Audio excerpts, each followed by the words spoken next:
नमस्कार। उत्तर प्रदेश के एक और नए सेटअप हो रहे टाइगर रिजर्व में आपका स्वागत है। ये राज्य के तराई एरिया में पीलीभीत में आ रहा है। इस रीजन में पहले से ही एक हेल्दी टाइगर पॉपुलेशन है।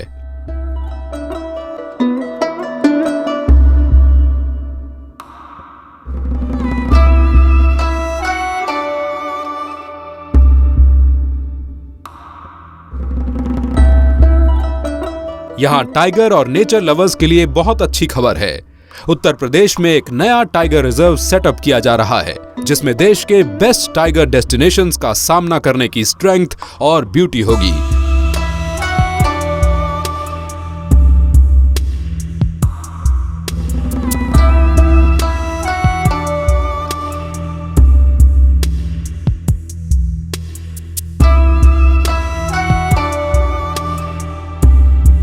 चाहे वो उत्तराखंड में लोकेटेड कॉर्बेट हो, राजस्थान में सिचुएटेड रणथंभौर हो या असम में एस्टैब्लिश्ड काजीरंगा।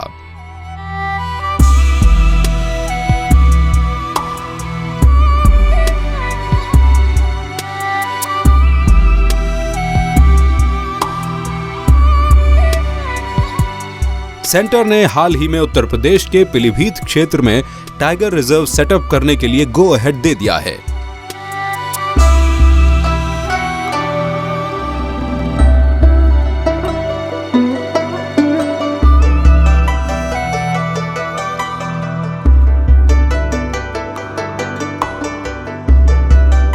इस डिसीजन के लिए इससे बेहतर टाइम और कोई नहीं हो सकता था, जब जंगल का राजा शायद सर्वाइवल की अपनी लास्ट बैटल लड़ रहा हो। एक नया टाइगर रिजर्व चीजों को अपने फेवर में टिल्ट करने की पॉसिबिलिटी जैसा ही लगता है।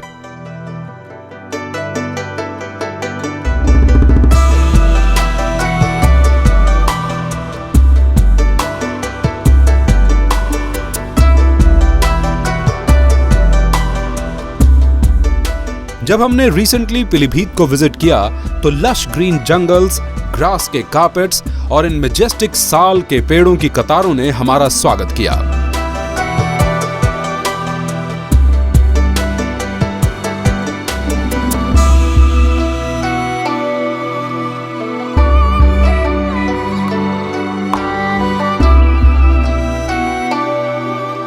ये पीलीभीत का रॉ और अनरिस्ट्रिक्टेड एनवायरनमेंट है, और ये सच में एक परफेक्ट टाइगर कंट्री भी है।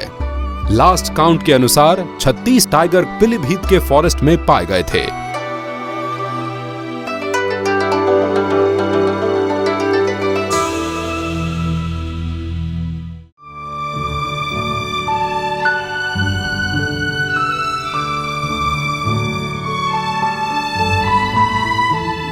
पीलीभीत, लखीमपुर खीरी और बहराइच नाम के 3 जिलों में स्थित टाइगर रिजर्व उत्तर प्रदेश के तराई रीजन में लोकेटेड है और अपनी बाउंड्रीज को नेपाल के साथ शेयर करेगा।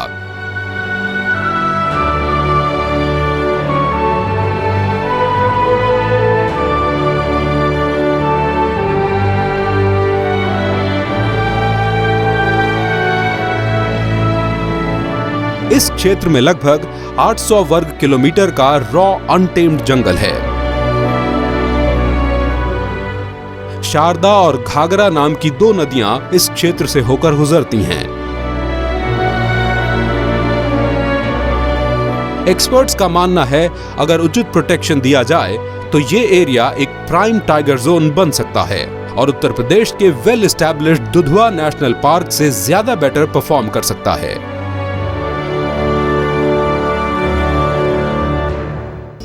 Let's now talk to somebody who I'm sure must have been to the forests of Piliphit many times. We are talking about the well-known wildlifer and wildlife expert, Mr. Naveen Raheja. Raheja Saab, welcome to the show. Thank you very much. You have traveled a lot and you have written a lot about your travels. Most of forests in India. But somehow Piliphit never has figured in your writings. See, Piliphit has not been a recognized tiger reserve or national park till now, and it is not on the map of tourism either. So, it's a welcome step. because the more areas you bring under tiger conservation support system, like support of central government, NTCA, and also the recognition by the state government as well, the more you will find that the forests will grow, and you will be able to create a area which is inviolate of human interference, and where the tiger can survive, other species can survive, and your forest can thrive.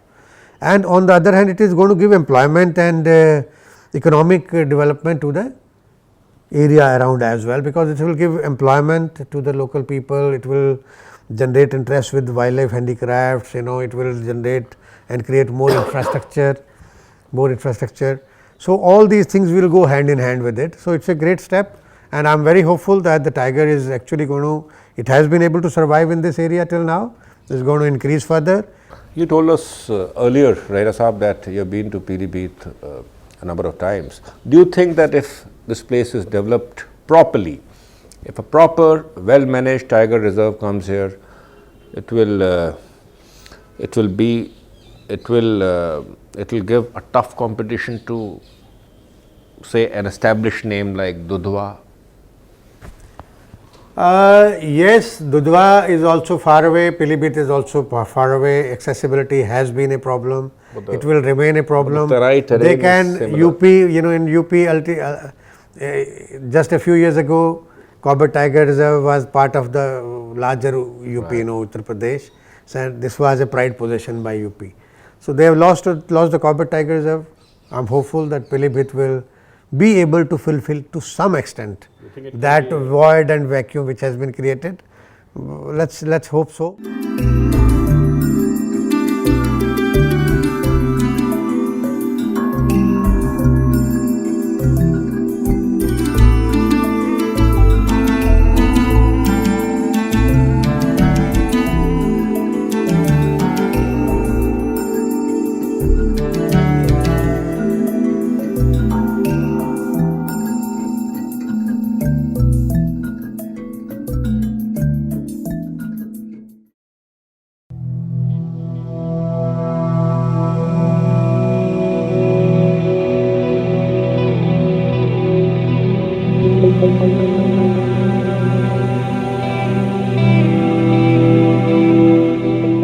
हालांकि flip side पर Pilibhit recently news में था।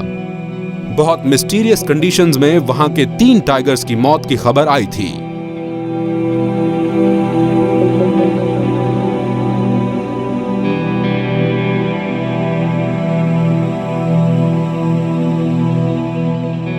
Area के forest officials वहां पर poachers की काली छाया की मौजूदगी को एडमिट करते हैं, जो पीलीभीत पर बनी हुई है, लेकिन उन्हें यकीन है कि टाइगर रिजर्व का स्टेटस मिल जाना इस एरिया के लिए बहुत कामयाब रहेगा।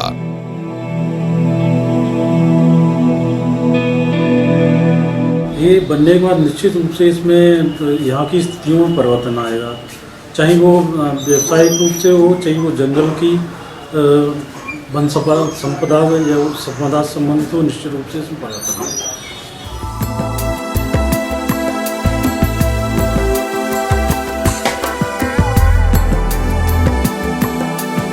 फॉरेस्ट स्टाफ के अलावा पीलीभीत रीजन के लोग भी टाइगर रिजर्व की संभावनाओं से बेहद एक्साइटेड हैं।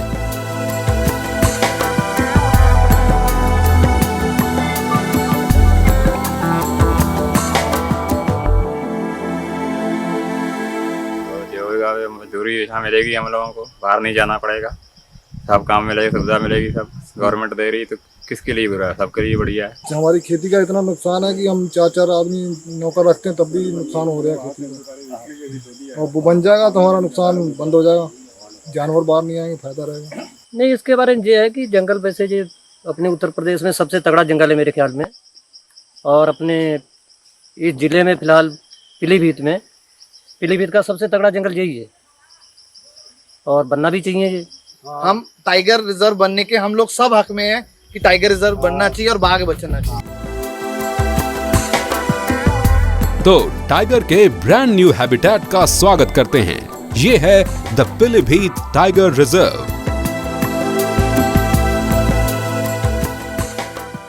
12 साल में एक बार उत्तराखंड के लोग एक स्पेशल मिशन पर एक साथ आते हैं। हम आपको दिखाएंगे कि इसके बारे में क्या खास है। हमारे रिपोर्टर कृष्णदेव ने 20 दिन पहाड़ों में बिताए और इस इवेंट, जो कलर्स, डांस, उत्साह और हंसी खुशी से भरा हुआ था, को कवर किया।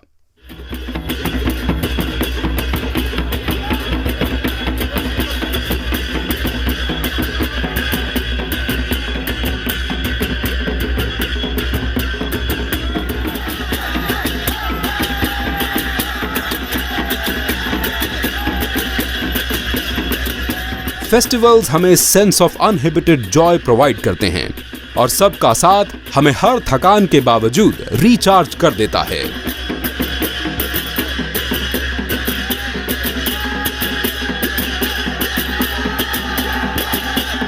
लेकिन हर साल आने वाले फेस्टिवल्स के विपरीत उत्तराखंड 12 वर्षों में केवल एक बार अपना की फेस्टिवल सेलिब्रेट करता है।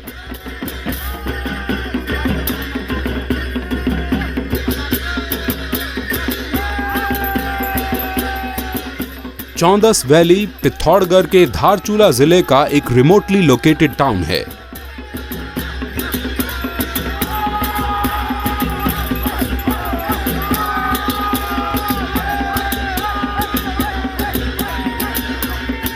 ये काली और धौली नदियों के तट पर स्थित है।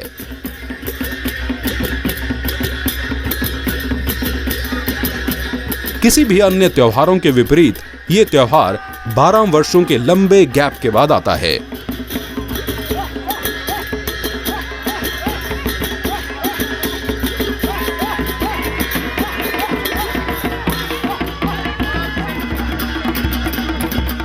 लोकल्स की प्रतीक्षा बहुत अधिक लंबे समय की होती है। आखिरकार लगभग एक डेकेड के बाद वे इस तरह का बैटल लड़ पाते हैं।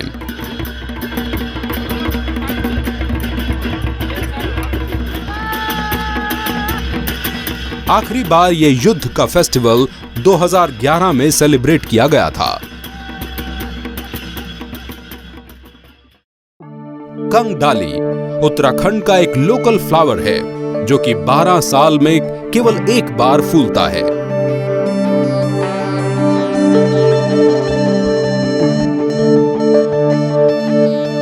फेस्टिवल का नाम कंगडाली इस फाइन लुकिंग फ्लावर के नाम से ही लिया गया है।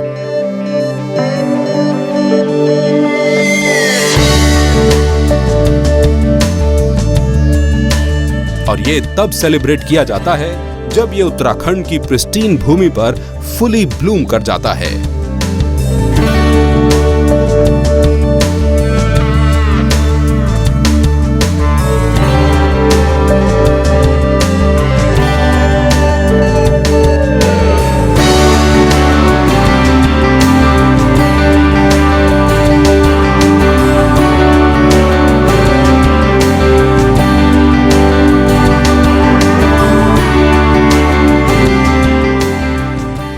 रेवलर्स फूलों को तलवारों से टुकड़ों में काटकर अपने इस अनोखे फेस्टिवल को सेलिब्रेट करते हैं।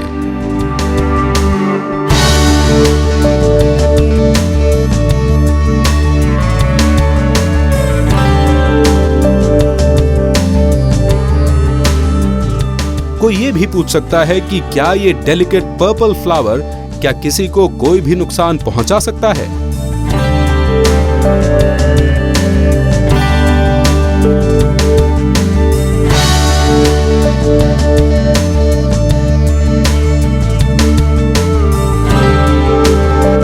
खैर, त्योहार मनाने का प्राइम और फोरमोस्ट आइडिया ये है कि खिलने के बाद कंगडाली बुशेस को उखाड़कर फेंक देना चाहिए।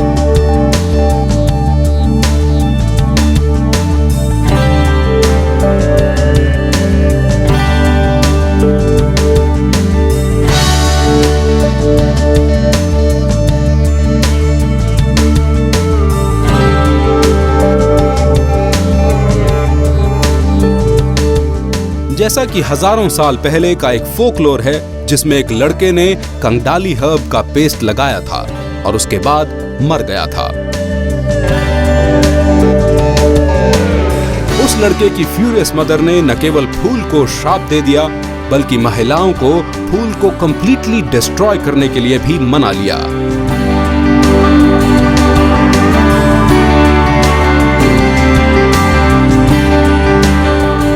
एक और कहानी जो उत्सव के पीछे के विचार को एस्टैब्लिश करती प्रतीत होती है वो है यहाँ के लोकल लोग। शौकास की एंशिएंट मार्शल ट्रेडिशंस को कमेमोरेट करना।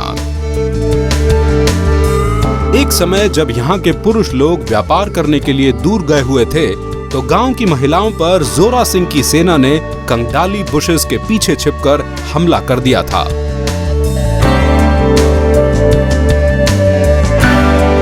महिलाओं ने बहुत साहस के साथ लड़ाई लड़ी और जीती। इसलिए सेना पर महिलाओं की विक्ट्री को कमेमोरेट करने के लिए ये इंटरेस्टिंग फेस्टिवल सेलिब्रेट किया जाता है।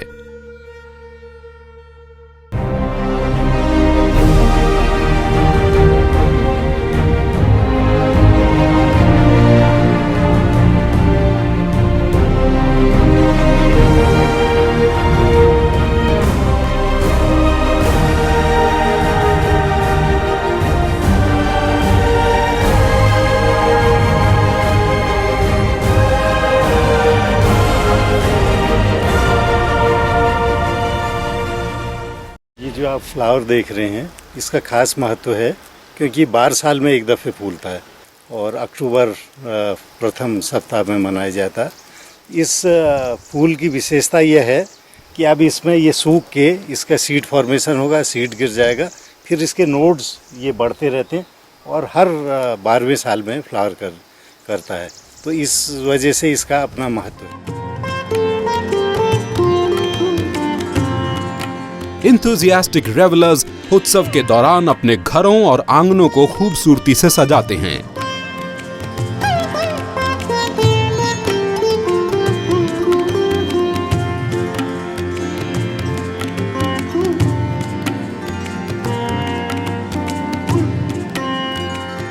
ये उत्सव बार्ले और पर्कवीड फ्लावर के मिक्सचर से बने शिवलिंग की पूजा से शुरू होता है।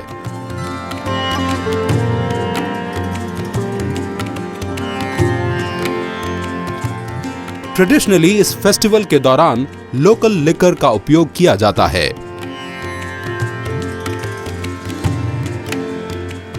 हर घर के कोर्टयार्ड में पूजा परफॉर्म होती है।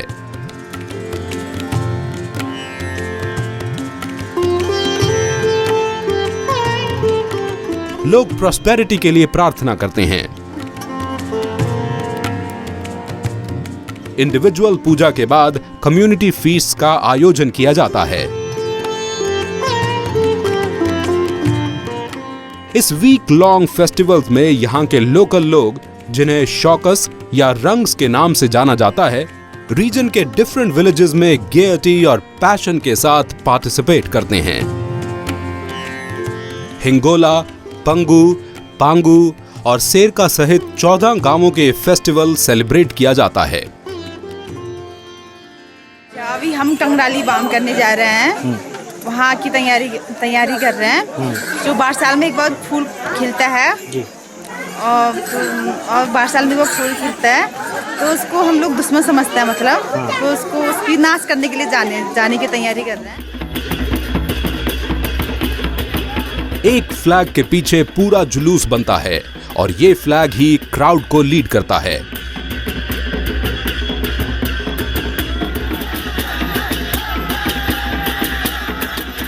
आदमी और औरतों को बच्चों के साथ तलवारों से लैस किया जाता है।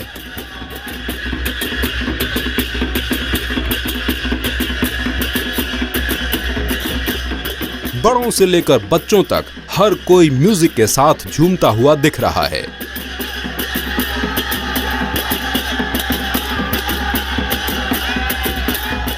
जैसे जैसे वे अपने कन्वेंशनल तरीके से गाते और नृत्य करते हैं, उनका म्यूजिक पूरी वैली में गूंज उठता है।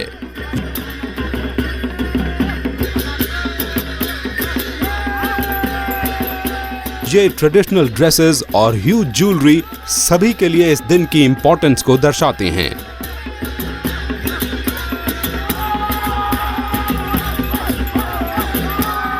जैसे ही वे लोग अपने एनिमी के करीब पहुंच जाते हैं, पूरा कंगडाली ट्रैक जीवन और उत्साह से भरा दिखता है।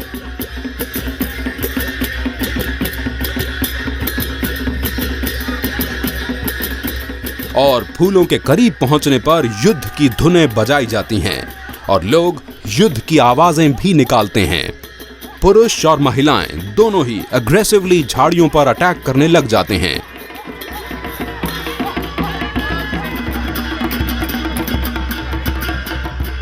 वे झाड़ियों को उखाड़ते हैं और उन्हें बाकी लोगों के लिए वापस लाते हैं। फिर सारे लोग मिलकर इन बुशेस को तलवारों से काट देते हैं।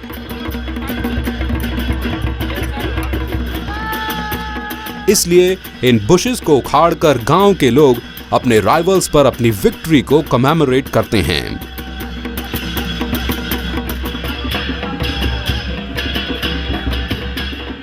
विक्ट्री की आवाजें बढ़ती जाती हैं और देवताओं को प्रार्थना करते हुए चावल के दाने फिर से आसमान की ओर उछाले जाते हैं। लोगों की प्रार्थना होती है कि 14 घाटी के लोग दुश्मनों पर हमेशा विजयी होते रहें।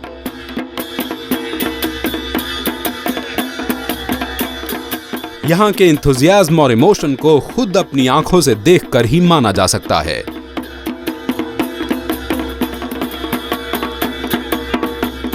कम्युनिटी के सभी सदस्य इवेंट के लिए अपने अपने गांव लौट जाते हैं। गांव में जुलूस की वापसी पर सवधूमो सभा का आयोजन किया जाता है और इस सभा में मीट, शराब और फलों का सेवन किया जाता है। देवताओं की फिर से फूलों से पूजा की जाती है।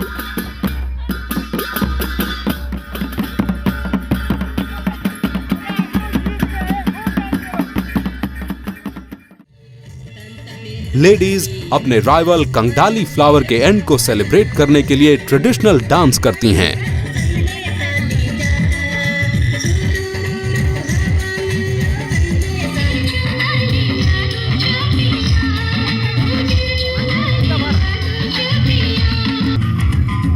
रात भर उत्सव, नृत्य और संगीत चलता रहता है।